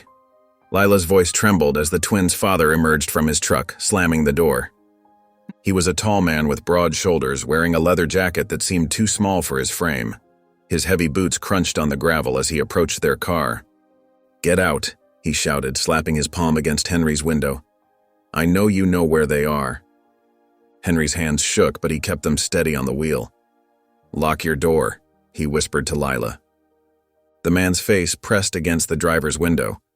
I saw you at the warehouse. You've been poking around, asking questions. Where are my daughters? Sir, Henry said firmly through the closed window. I don't know what you're talking about. Don't lie to me, the man's fist crashed against the window, making them both jump. Those are my girls. You have no right to keep them from me. Lila's breath came in short gasps. Henry, what do we do? The man circled to the front of the car, placing his hands on the hood. His eyes burned with desperate fury. I'm not leaving until you tell me where they are.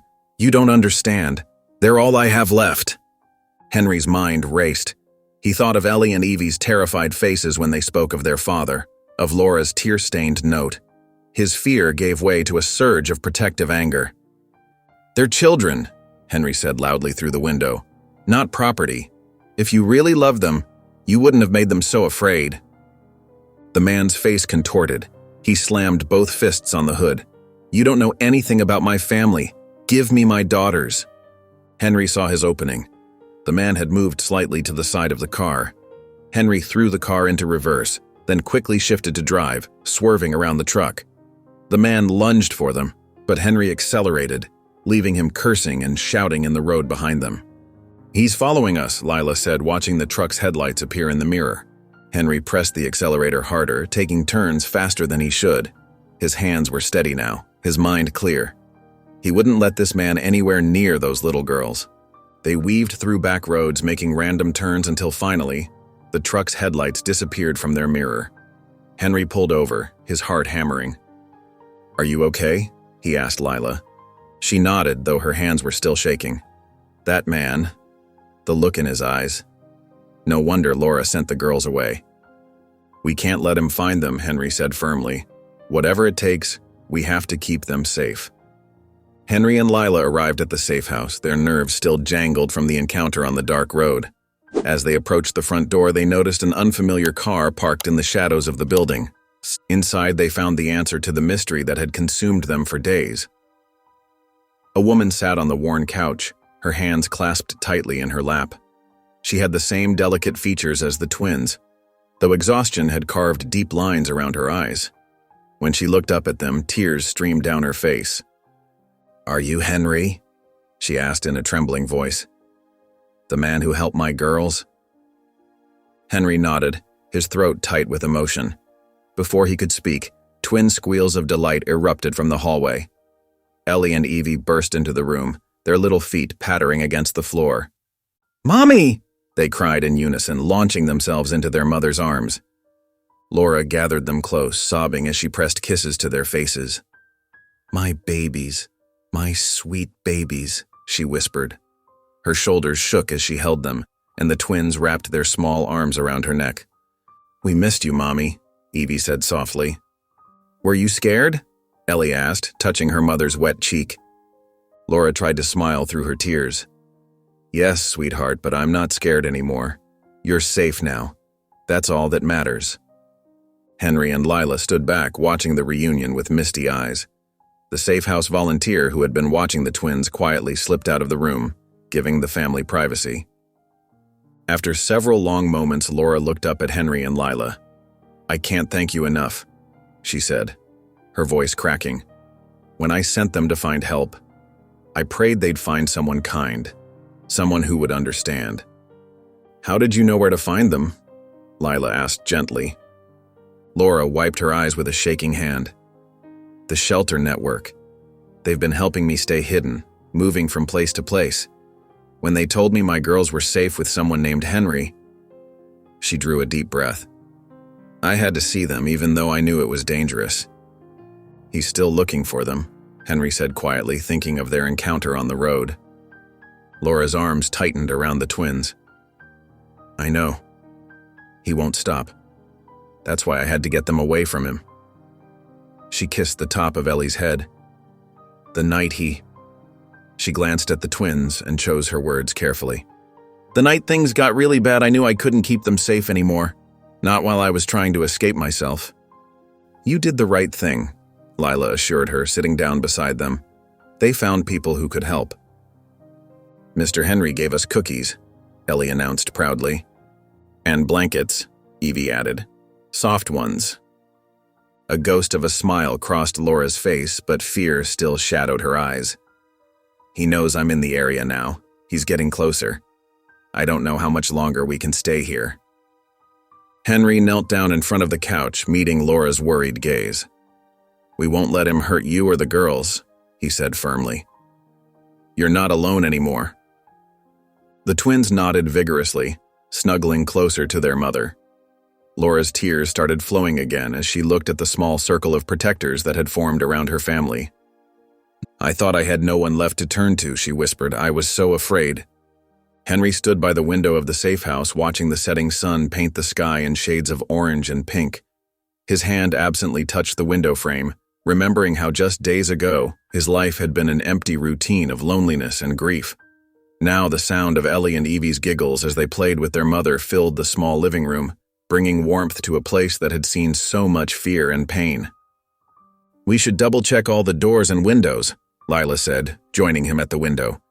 Her usually cheerful face was etched with concern. "The volunteers are setting up extra security cameras." Henry nodded, his jaw set with determination. "I never thought I'd be standing here, ready to protect a family I barely know." He turned to look at Laura, who was braiding Evie's hair while Ellie showed her a drawing. "But those girls, they changed everything." "They have a way of doing that," Lila smiled softly. "I've seen you come alive again, Henry. The man who shut himself away from the world wouldn't recognize you now." Laura called them over, her voice trembling slightly. The twins settled in her lap as Henry and Lila sat down across from them. "There's something you need to know about James," she said, referring to her ex-husband. "He's not just angry, he's desperate." The people he works with, they're dangerous. They use his transport company to move things. Illegal things. Henry felt his stomach tighten. That explains the warehouse. Laura nodded. When I found out what was really going on, he became different. Violent. He was afraid I'd go to the police. She hugged the twins closer. That's why he won't stop looking for us. He's not just afraid of losing the girls, he's afraid of what I know. Mommy, Ellie whispered, touching her mother's cheek. Don't be scared, Mr. Henry is strong. Like a superhero, Evie added solemnly. Henry felt his throat constrict with emotion. These little girls had such faith in him, faith he hadn't had in himself for years, not since he lost his own daughter. But their trust had awakened something in him, a strength he'd forgotten he possessed. We have friends in law enforcement, one of the volunteers said, joining their conversation. We can contact them discreetly, build a case against him. The important thing is keeping you all safe right now, Lila added, reaching out to squeeze Laura's hand. Henry stood up, his voice firm. We'll need to be ready for anything. James knows Laura's in the area, and it won't take him long to figure out where we might be hiding. As if responding to his words, the security system tablet on the coffee table showed a car turning onto the long driveway leading to the safe house. Everyone froze, and the twins pressed closer to their mother. It's okay, Henry said calmly, though his heart was racing. We've planned for this. Everyone knows what to do. Laura gathered the twins in her arms, ready to move to the secure room they'd prepared. The volunteers moved quickly and quietly, checking cameras and locks. Lila stayed close to Laura and the girls, her face set with determination. Henry watched the approaching headlights through the window, feeling not fear but a steady resolve. The man who had hidden from life for so long was gone. In his place stood someone who had found purpose again. Someone who would protect this family no matter what it took. The crunch of tires on gravel grew louder as the car approached the safe house. The car's headlights cut through the growing darkness as it pulled up to the safe house. Henry's heart pounded, but his hands were steady as he positioned himself between the door and where Laura stood with the twins. Two figures emerged from the vehicle. James, the twins' father, his face twisted with rage, and a larger man whose bulk cast an ominous shadow in the dim light. I know they're in there, James shouted, his voice carrying through the closed door. You have no right to keep my daughters from me. Lila had already pressed the silent alarm, and one of the volunteers was quietly speaking to emergency dispatch on the phone. Henry could hear Ellie and Evie whimpering softly as Laura hurried them toward the safe room at the back of the house. James, Henry called out firmly through the door. The police are on their way. Whatever you're planning to do, think carefully about it. The larger man stepped forward, his fist pounding against the door. Open up, or we'll break it down. Henry exchanged glances with the volunteers who had taken up strategic positions around the room. Lila stood nearby, her phone recording everything that was happening. Last chance, James yelled. Give me my girls or things are going to get ugly. The first crash against the door made everyone jump. Henry braced himself, remembering the fear in Ellie's eyes when she spoke about her father, the tremor in Laura's voice when she described running away. He thought about his own daughter, and how he'd failed to protect her from illness. This time would be different. The door burst open with a splintering crack. James rushed in first, with his companion right behind him. Henry stood his ground, his voice steady despite the chaos. That's far enough. Get out of my way, James snarled, trying to push past Henry. Those are my daughters. They're terrified of you, Henry said, blocking James's path. What kind of father makes his children live in fear? James lunged forward, but Henry was ready. Years of buried grief and anger had made him stronger than he knew. He deflected James's attack, using the man's momentum to push him off balance. The larger man tried to grab Henry from behind, but two volunteers tackled him, bringing him down with well-practiced moves. James scrambled to his feet, his eyes wild. You don't understand.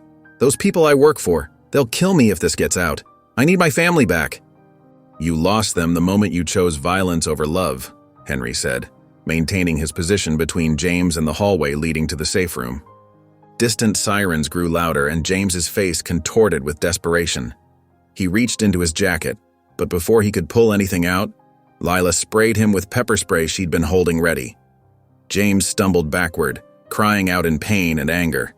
The volunteers quickly subdued him, holding him down until the police cars screeched to a halt outside.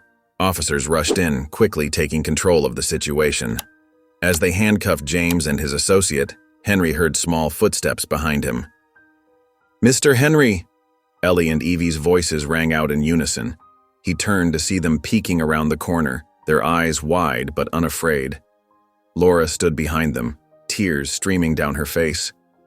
"It's over," Henry said softly, his voice thick with emotion. "You're safe now.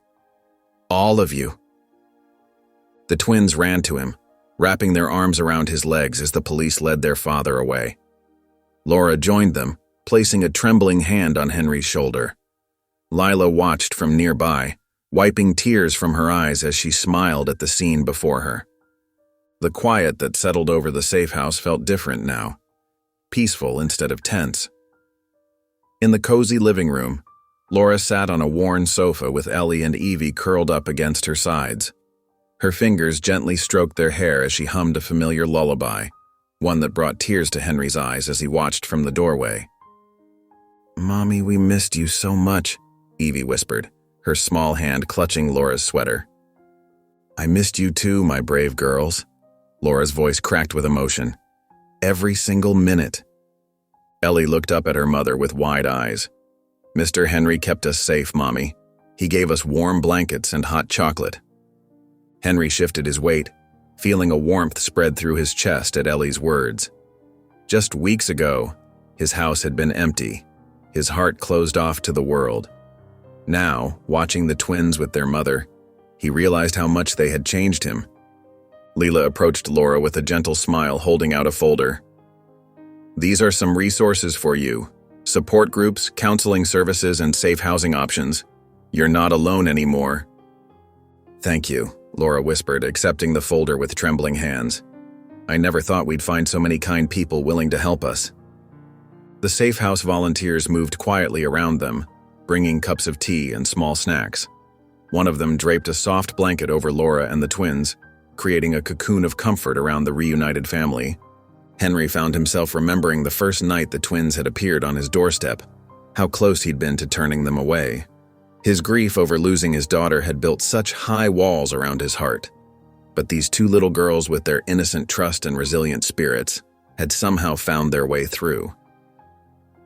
"You know," Lila said softly, coming to stand beside him, "I've never seen such a change in someone as I've seen in you these past weeks." Henry nodded, watching as Ellie showed Laura the small stuffed rabbit he'd given her. "They saved me as much as we saved them," he admitted. "I'd forgotten what it felt like to care about someone else, to have a purpose beyond just existing." Laura looked up then, meeting Henry's gaze with grateful tears in her eyes.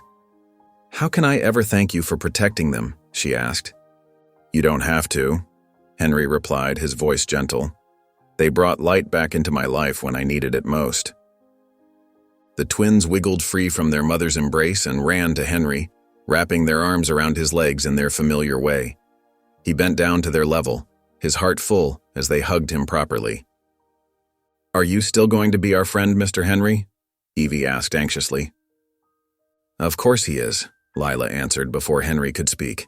"We're all going to be here for you and your mommy, helping you build your new life." The afternoon sun streamed through the windows, casting a warm glow over the room. In that moment, surrounded by the twins' love and Laura's gratitude, Henry felt the last remnants of his old grief finally begin to heal. Spring brought new beginnings as fresh as the tiny buds appearing on the trees outside Laura's modest apartment. The Safe House Network had helped her find this cozy two-bedroom home, just 3 blocks from the community center where she'd started working part-time. Henry carried a colorfully wrapped package up the stairs, followed by Lila, who balanced a chocolate cake in her hands. The sound of little feet pattering across hardwood floors greeted them before Laura even opened the door. "Mr. Henry! Miss Lila!" Ellie and Evie squealed in unison as the door swung open.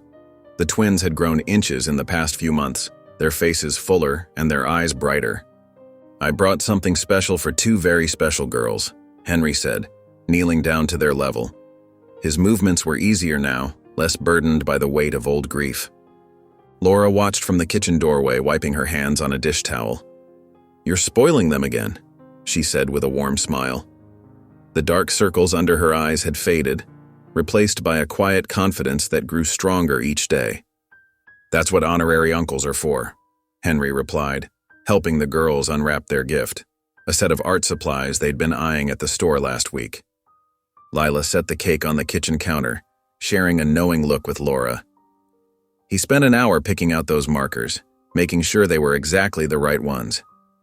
The apartment showed signs of their new life taking root: children's artwork on the walls, family photos on the shelves, and a calendar marked with Laura's work shifts and the twins' preschool schedule. A certificate from Laura's recently completed job training program hung proudly near the window. "The community center offered me full-time hours starting next month," Laura announced, her voice steady with pride. "That's wonderful news." Lila moved to hug her, while Henry watched the twins arrange their new art supplies with meticulous care. As the afternoon light filtered through the curtains, Henry found himself stealing glances at Lila. She caught his eye once and smiled, the kind of smile that made his heart skip in a way he hadn't felt in years. Their weekly visits to Laura and the twins had become something he looked forward to, not just for the girls but for these quiet moments with Lila. "Draw something with us, Mr. Henry," Evie insisted, pushing a marker into his hand. She climbed onto his lap while Ellie settled next to Lila. "Remember when they could barely reach the table?" Laura mused, watching her daughters. "Now look at them. They've grown so much." Henry nodded, understanding she meant more than just their height. The scared little girls who had shown up on his doorstep that snowy night had blossomed into confident, happy children. And in helping them find safety, he too had found something he thought he'd lost forever: family. Lila's hand brushed against his as she reached for a crayon, and neither pulled away. The touch was gentle, promising, like the first warm breeze of spring after a long winter. Henry adjusted the welcome sign at the safe house entrance, smoothing out a wrinkled corner. 6 months ago, he wouldn't have imagined himself here, greeting families seeking refuge with a warm smile. But life had changed since that snowy night when 2 little girls knocked on his door. "Mr. Barnes, we need help setting up the new children's corner," called Sarah, one of the regular volunteers. He nodded, gathering an armful of donated books and toys. As he arranged the play area, familiar voices echoed from the entrance. Laura stood there with Ellie and Evie, both girls clutching something behind their backs. "We wanted to surprise you," Ellie announced, bouncing on her toes with excitement. Laura's eyes were bright with emotion. "The girls insisted on coming today. They've been working on something special all week." Henry knelt down to their level, a habit he'd developed during those first frightening days when the twins needed reassurance. Evie stepped forward first, then Ellie, both revealing a large handmade card decorated with glitter and crayon drawings. "Thank you for being our hero," Henry read aloud, his voice catching on the words. The inside was filled with their wobbly handwriting and drawings of what looked like their time together: snowflakes, cups of hot chocolate, and stick figures holding hands. Laura placed a gentle hand on his shoulder. "You gave us courage when we needed it most," she said softly. "Look at us now. I have my job. The girls are thriving in school, and you." She gestured around the safe house. "You're helping other families find their way." Henry blinked back tears as the twins hugged him fiercely. Through the window, he spotted Lila arriving for her volunteer shift, carrying bags of donated supplies. Their eyes met, and she smiled that special smile that had become as familiar as breathing. "We drew you and Miss Lila too." Evie pointed to a corner of the card where 2 tall figures stood close together. Laura laughed softly. "They notice everything, those 2. Henry carefully placed the card on the volunteer desk where everyone could see it. The sight of it there, among the daily reminders of hope and healing, felt right. This place that had once seemed so foreign to him had become a second home, filled with the kind of purpose he'd thought he'd never find again. "You know," Laura said, watching the twins arrange books on the children's shelf, "sometimes the bravest thing we can do is open our door to someone in need." Henry nodded, remembering that moment of hesitation before letting two shivering little girls into his home and his heart. "Sometimes," he replied, "that one moment changes everything." The twins worked their way back to him, each taking one of his hands in theirs. Their touch was no longer tentative and afraid, but confident and full of trust. In their eyes, he saw not just gratitude, but love, the kind that transforms strangers into family. The spring sunshine warmed the playground as Henry watched Ellie and Evie race toward the swings, their matching pigtails bouncing with each step. Their laughter, clear and unbridled, carried across the park, drawing smiles from other parents nearby. "Higher, Mr. Barnes," Ellie called out as Henry pushed her swing. "I want to touch the clouds." "Me too," Evie chimed in from the next swing where Lila gave gentle pushes. Henry caught Lila's eye and they shared a knowing look. 6 months ago, these same little girls had been trembling with fear on his doorstep. Now their joy seemed to bubble up from an endless spring, washing away the shadows of their past. "Watch this," Ellie announced, pumping her legs just as Henry had taught her. Evie followed suit, determined not to be outdone by her sister. From a bench near the playground's edge, Laura sat watching the scene unfold. Her hands were wrapped around a cup of coffee, and her face held the peaceful expression of a mother who finally felt safe. The sunshine caught the silver charm bracelet on her wrist, a gift from the Safe House volunteers to celebrate her new job and apartment. "Mommy, look!" the twins called out in unison as they swung higher. Laura waved back, her smile growing wider. Henry stepped back to let the girls swing on their own, and Lila moved to stand beside him. Her shoulder brushed against his arm, a touch that had become comfortably familiar over the past months. She wore the volunteer coordinator badge from the Safe House. She'd just finished her shift before joining them at the park. "They're different children," Lila observed softly, watching the twins' confident smiles. "We all are," Henry replied, thinking of his own transformation from the reclusive widower he'd been. The girls jumped off their swings and raced to the climbing frame, where they showed off their mounting skills to a small audience of other children. Their social confidence had bloomed like spring flowers, nurtured by the safety and love that surrounded them. Laura rose from her bench and walked over to join Henry and Lila. "I never thought I'd see them this carefree again," she said, her voice thick with emotion. "Sometimes I watch them and can hardly believe we made it here." The three adults stood together, forming a protective circle of care around the twins' world. On the climbing frame, Ellie helped Evie across a tricky section, demonstrating the same kindness that had been shown to them. "Ice cream!" Evie suddenly shouted, pointing to a vendor's cart that had appeared near the park entrance. "Please?" Ellie added, already scrambling down from the climbing frame. Henry reached for his wallet, but Laura gently stopped him. "My treat today," she said with a warm smile. "For all of us." The twins bounced with excitement as they walked toward the ice cream cart, each holding one of Henry's hands while Lila and Laura followed close behind. Their small group moved as one unit, bound together by something stronger than blood, the choice to be family to each other when it mattered most. The winter evening wrapped Henry's home in a gentle snowfall, much like the night that had changed everything 1 year ago. Inside, warmth and laughter filled every corner as Henry moved through his living room, now decorated with colorful balloons and a banner that read, "Our family's anniversary."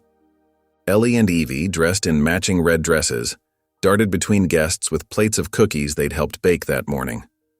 Their giggles mixed with the soft holiday music playing in the background. "Remember how scared I was to let anyone in?" Henry said to Lila, as she helped arrange more snacks on the dining room table. She squeezed his hand, remembering how far they'd all come. The Safe House volunteers chatted with Laura near the fireplace, their presence a reminder of the network of support that had made this evening possible. Laura looked radiant, confidence replacing the fear that had once haunted her eyes. "Everyone," Laura called out, tapping her glass with a spoon. The room fell quiet as all eyes turned to her. Ellie and Evie rushed to stand beside their mother, their small hands clutching her skirt. "1 year ago today," Laura began, her voice trembling slightly, "I made the hardest decision of my life. I sent my precious girls into the night, praying they would find someone kind." She paused, looking at Henry with tears in her eyes. "They found more than kindness. They found Henry." The twins beamed up at Henry, who felt his own eyes growing moist. "Henry," Laura continued, "you didn't just give my daughters shelter that night. You gave our family a second chance. You showed us what real strength looks like, and you taught us that family isn't just about blood. It's about the people who stand beside you when you need them most." Lila slipped her hand into Henry's as he stood, touched by Laura's words. The room waited as he gathered his thoughts, looking at the faces that had become so dear to him. "It all started with a knock," Henry said, his voice soft but clear, "and it opened a door to something I never thought I'd find again: hope." Ellie and Evie rushed forward to hug his legs, and Henry bent down to embrace them properly. These small arms that had once sought shelter now offered him the same comfort he'd given them. The room filled with emotional smiles and gentle tears as they witnessed this moment of pure connection. What had begun as a desperate plea for help had transformed into an unbreakable bond, proving that sometimes the most beautiful chapters of life start on the darkest nights. If you enjoyed the story of Henry, Ellie, and Evie, I handpicked this next story that will touch your heart. Please don't miss this one. Click here to watch it.